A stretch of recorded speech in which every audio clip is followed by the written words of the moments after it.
नाचणीला superfood म्हटलं आहे कारण नाचणीमध्ये भरपूर प्रमाणात प्रोटीन, कॅल्शियम आणि आयर्नचा स्रोत आहे. नाचणी ही पचायला हलकी असते. मुळात म्हणजे नाचणी ही समशीतोष्ण असते. म्हणजे उन्हाळ्यात खाल्ली तर ती शरीराला थंडावा देते आणि थंडीमध्ये खाल्ली तर शरीराला ती ऊब देते. म्हणूनच नाचणीचा वापर आहारामध्ये रोजच असायला हवा. विशेषतः लहान बाळ किंवा वयोवृद्ध व्यक्तींनी तर ही पेज रोजच प्यायला पाहिजे कारण ही पचायला हलकी असते. नमस्कार, मी प्रिया. तुमच्या सगळ्यांचं खूप खूप मनापासून स्वागत. ही मी नाचणी घेतलेली आहे. याला कोणी रागी म्हणतो, कोणी नागली म्हणतो. आमच्या भागामध्ये नाचणी म्हणतात. तुमच्या भागामध्ये काय म्हणतात हे मला कमेंट करून नक्की सांगा.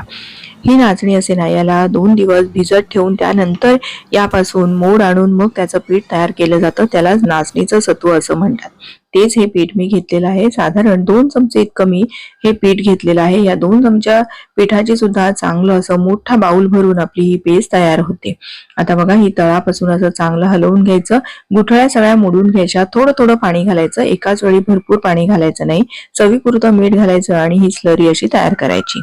इथे मी आता या अगारोच्या मल्टी यूज केटलमध्ये ही नाचणीचं सत्व किंवा नाचणीची पेस्ट तयार करणार आहे. त्याकरता अर्धा ग्लास पाणी घातलं. त्यामध्ये 1 चमचा साजूक तूप घालायचं आणि आवडीप्रमाणे तुम्ही बारीक चिरलेला गूळ घालू शकता किंवा साखर घातली तरीही चालेल. त्या केटलचा वापर ना मी बऱ्याचदा असं बघा, मी काल परवाच फ्राईड राईस बनवला होता त्यासाठी केला होता. त्यानंतर आपण यामध्ये एग्स बॉईल करू शकतो. कधी आपल्याला जर बटाटे वाफवायचे असतील तर ते करू शकतो. त्याचबरोबर मी आता मध्ये पन्ह केलं. त्या पन्ह्यासाठी सुद्धा या कैऱ्या वाफवून घेतल्या. मुलांना झटकेपट जर कधी पास्ता करायचा असेल तर हा मी दिसानोचा पास्ता घेतलेला आहे. हा पूर्णपणे गव्हाच्या पिठाचा आहे आणि यामध्ये कुठलेही आर्टिफिशियल रंग आणि प्रिझर्वेटिव्ह नाहीयेत. अशा प्रकारे आपण या केटलचा उपयोग विविध कारणांसाठी करू शकतो. आता पाण्याला उकळी आली आहे. गूळ सुद्धा विरघळला आहे. त्यानंतर यामध्ये जी आपण नाचणीच्या पिठाची जी स्लरी करून ठेवली होती ती घालायची आणि लगेच तळापासून हलवून घ्यायचं. कारण हलवलं नाही तर याच्या गुठळ्या तयार होऊ शकतात. सतत हलवणं मात्र गरजेचं आहे. बघा, मस्त असं लगेचच 1-2-3 मिनिटांमध्येच आपली ही नाचणीची पेस्ट बनवून तयार झालेली आहे.